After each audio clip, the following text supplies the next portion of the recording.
Lenskart is all set to ring the bell at the National Stock Exchange today, a sign of its arrival on the main board on the browsers. Now, founder Peyush Bansal, in an emotional note on LinkedIn, said yesterday that it feels like day zero. Bansal also thanked every teammate and customer ahead of the listing that has been making headlines over its extremely high valuations of almost 70,000 crore rupees. Now, through the IPO, Lenskart has raised almost 7,300 crore rupees, comprising a fresh issue of 5.35 crore equity shares worth 2,150 crore rupees and an offer for sale component of 12.76 crore shares amounting to as much as 5,128 crore rupees. These are live visuals coming from the National Stock Exchange ahead of the ringing of the bell by Peyush Bansal and his team of Lenskart. Now remember, the Lenskart IPO price band was set at 382 rupees to 402 rupees per share. But the ringing of the bell at NSE today may ring in an era of more logical investor sentiment if the revised grey market premium is anything to go by. The trend for Lenskart shares in the grey market is subdued. Now this indicates that in the grey market, the shares are trading at a premium of only 11 rupees a share, much lower than almost 100 rupees a share premium during the subscription dates of the IPO. Investors who believe the IPO will give them a 25% listing day gain may now have to contend with only 2.5% premium as per grey market trends. These are live visuals coming in from the National Stock Exchange. But a few days ago, News9 had spoken internally about this case of high valuations, and News9's editor international R. Sridharan had an interesting take on the 70,000 crore rupee valuation, especially coming just months after Peyush Bansal had bought back a few equity shares from investors at just 52 rupees a share before the stock price at an IPO was set at over 382 rupees. Let's listen in to that conversation even as we watch these live visuals from the National Stock Exchange. There are two aspects to this whole IPO thing. And what I find very disturbing as a business editor, as someone who's been around and looked at IPOs and looked at promoters, is the fact that just 4 months ago, Peyush Bansal gets a bunch of his investors, which are largely private equity and family offices, to sell them, to buy share from them at a valuation of only 52 rupees per piece, which works out to 8,500 crore. Yeah. Now, if you're a private equity investor or you're a family office, if I knew that just 4 months down the road, there's going to be an IPO coming that's going to value the company at 8 times of that price, would I sell? So first question, did Peyush Bansal actually tell these investors that there's an IPO that's coming down the road? Was there full disclosure? I don't know, but I would be very surprised, and I would ask, know from private equity investors if they knew there's an IPO coming at a higher price, at an 8x the price which they have been offered. Why would they offer any kind of shares to Peyush Bansal? Especially given that it would not be fair to their LPs, the people who have put money in these funds, and these general partners who run these funds are fiduciary responsibility. That is number one. Now, second is, if Peyush Bansal has indeed hidden this fact from the private equity investors and probably told them that I'm not considering an IPO, but suddenly sprung this on them, then there is a breach of trust. He, as the promoter, as a director of the company, Peyush Bansal has a fiduciary responsibility to all shareholders, including the private equity investors who are there. So this is a clear breach. In this case, it would be a clear breach of fiduciary responsibility on Peyush Bansal's part. Right. And there are provisions in Companies Act, there's also provisions in Indian Penal Code for such breach of fiduciary responsibility. Can I just throw a little bit of a twist to this narrative, which I'm also, by the way, I'm on your side and I agree that it is overvalued. But I was running through some numbers and I was just looking at the number of stores that Titan I Plus has versus the number of stores that Lenskart operates. And remember, Titan has been around much longer. Titan Eyewear has been around at least, it had a head start of at least a decade, if not more, right? So about two decades. Right. So a head start over Lenskart of at least a decade, right? And Titan I Plus runs a total of only 300 stores as compared to more than 2,800 stores that Lenskart runs, out of which about 2,200 stores are run in India alone. By the way, it's also now a global company in that sense, because it also has retail in Singapore, in Dubai, in a few other countries, a few other cities. So the point is that there is a model that eyewear as a category, there are more number of people, I was reading again somewhere, if I'm not mistaken, some 65 million additional people likely to wear specs until 2030. So that's a big market opportunity, number one. Number two, Lenskart has shown that it can actually scale up a business which was a need-based business to a lifestyle business, where if you go to a Lenskart outlet, you are potentially not buying just one frame, right? Because the average price of a frame in Lenskart with the lenses is about 1,500 rupees. The average ticket size of every customer who goes to a Lenskart store is about 2,300 rupees. So I think it's fair at some level to assume that people, on an average, 2 out of every 3 people who are visiting a Lenskart store are buying 2 pairs of specs and not one. Also because, And perhaps because they have the 1+1 offer. They have the 1+1 offer. Yes, Sure, yeah, you can't yeah. blame them for that, right? So you're buying perhaps your spectacles as a lifestyle gear and not just a need. And the fact that you've been able to scale up your business to a point that you're running 2,800 stores, you have turned profitable, I think 128 crore rupees of pure profits, and then some accounting fix which took the overall profitability Financial to about charges, 260 odd crore rupees. So the fact is that Lenskart has shown investors that this could be a category like Nykaa, which also has high PE, but cosmetics is not just use-based, it's also want-based, right? We've seen that case Paytm. even Paytm also when it listed, right? Or Eternal, Zomato, right? Zomato also turned profitable and Blinkit is yet to turn profitable. But we are seeing Eternal, the parent company, the holding company, is now part of the Sensex 30.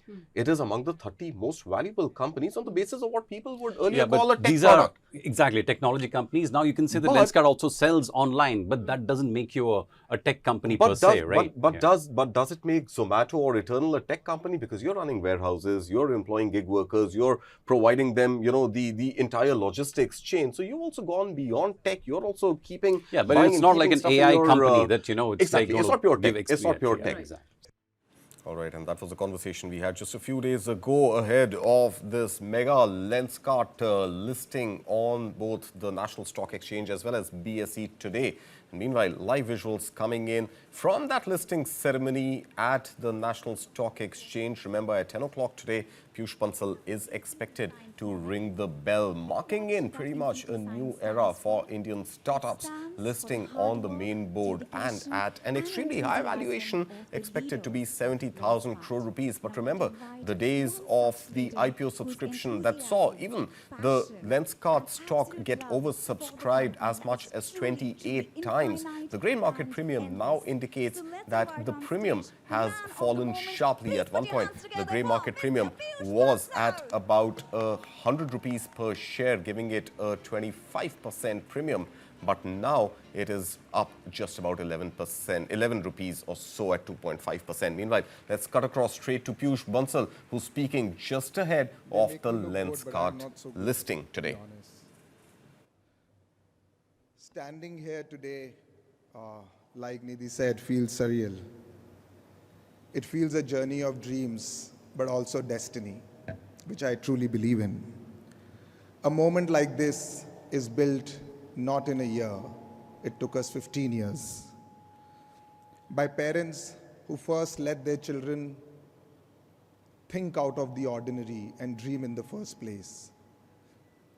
By teammates who joined us when no one else did. By investors who backed us when no one else was willing to. I know TCM, Ronnie, Manas, you are here, and all other shareholders who backed us. And so are my parents-in-law, who also backed me when nothing else was there. By every family member, children, friends, well-wisher, who made the Lenskart dream their own. And by his grace and my guru, without which nothing is possible. Before I say anything else, thank you. Thank you to all of you.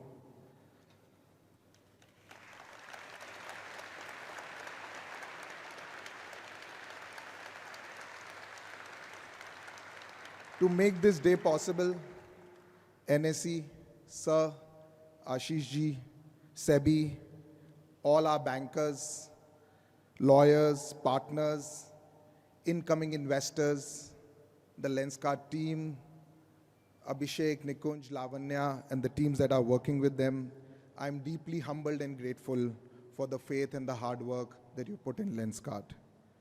Today, on this floor, surrounded by the people who helped make this dream real, it feels like not an end of a journey. It feels like beginning of one. It feels like day zero. Over the last couple of days, I've been reflecting on this moment. I shared some thoughts last night, but standing here today, they feel even more real. So let me share with you from here where they truly belong.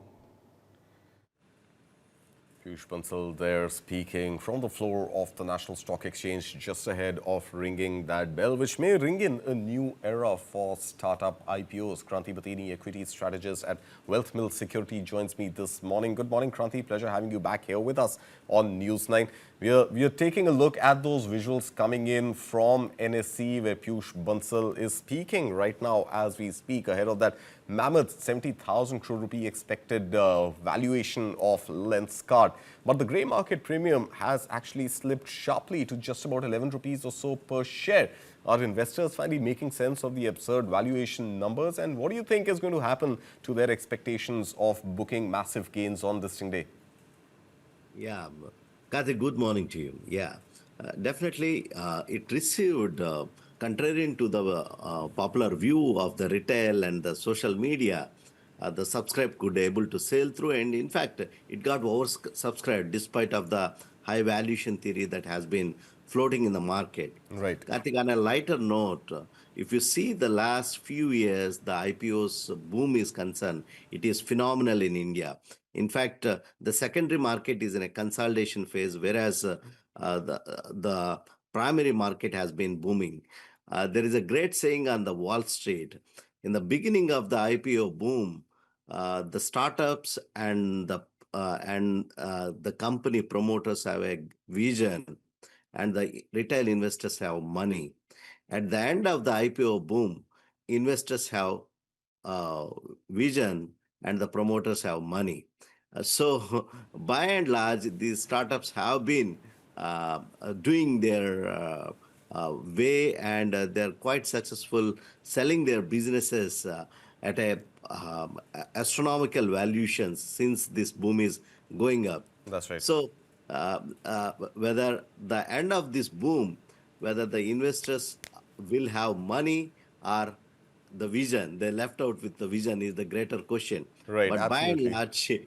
by and large, these startups are learning in a very hard way post listing to become profitable, because end of the day in business, in any business, equity markets, the key driver is how these companies producing profits and increasing the key revenue parameters. This is crux in any of these businesses. Going ahead, how these businesses are going to increase their profitability, this is the key matrix the market is looking forward. Absolutely. And how I am buying the growth. The company might be making profit, but what price I am paying for the growth? That is crux. By and large, if you see the Lenskart IPO is concerned, the valuations are stretched. And it's fully priced in IPO. And the gray market premium has reduced subsequently in the recent past. But post-listing, okay, how the company is going to increase their key revenue parameters, that's going to play a vital role. By and large, what we are sensing, if you look at most of these IPOs, there would be a cooling period post-listing. During this cooling period, the companies are getting consolidated. Around 80% of the companies post-listing, they touched their IPO price. They might get the listing prices, but they went down post-listing. So Lenskart is the exception. We need to see. But to make any kind of serious investments are concerned, Okay, just wait for post listing. Just gauge the quarterly earnings for at least 1-2 quarters to make any kind of a serious investment is concerned. If I am the retail investor, just doing for the listing gains are concerned, if you are getting a beautiful listing gain, book some profit, take back your money from the table. And if you want to make some serious listing, just wait and watch the show. How the stock performance is going to be moving in the next few weeks and few days. There can be exceptions like LG, which had a decent valuations. It given 50% return on the day of listing. Okay, if those kind of abnormal moves are coming, book some profit. Right. And for the serious investments, the cooling period during that time one can accumulate, Kartik. All right, Kranthi. Well, you were speaking about vision and wealth, and what better company than Lenskart to actually use the term vision for. Let's just hope that the vision for the future is as clear as perhaps the lenses that they reportedly sell. But coming specifically again to when you mentioned that that perhaps if you get great listing day gains, then take some cash off the table. How would you qualify or quantify those handsome gains on listing day? Do you think anything above 10% to 12% could be considered as decent listing day gains, or do you think investors should still hope for that 100 rupees a share premium and try and wait for those 25% listing day gains? Just to tweak this very interesting thing, Kartik, you asked, okay, what kind of listing gains can I expect? One thing is, what quantum of money, okay, that's left over for the investors, okay, and what kind of margin of safety this company is offering for the investor. Is there still value left in this company in the near term? Definitely, one can wait for some more momentum to come. But if it's a fully priced in IPO, as you rightly mentioned, 10 to 12% listing gains, if I'm getting, I'm fabulous. I'm making wonderful return. I'm on the day of listing, I can take some profit from the table. In a savings account or a fixed deposit, I have to wait for a 12% gains, means I have to wait for 2 years. Right. But whereas on the listing day, I'm getting here on the day one. So anything between 12 to 12% return is a great return for any retail investor. Got it. 10 to 12%. Take cash off the table. Otherwise, wait and watch for the vision and not just the wealth that the founders create. Kranthi, Bathini, always a pleasure having you here with us on News9. Thank you so much for input. Meanwhile, let's cut back to the live feed that we're getting for you from the National Stock Exchange. Peyush Bansal is speaking. The optometrists who test eyes, the store teams that open the shutter every day before sunrise and they greet the customers, our home eye checkup teams which visit home. You are the reason Lenskart exists. You are the builders of this dream. A big round of applause for all of them.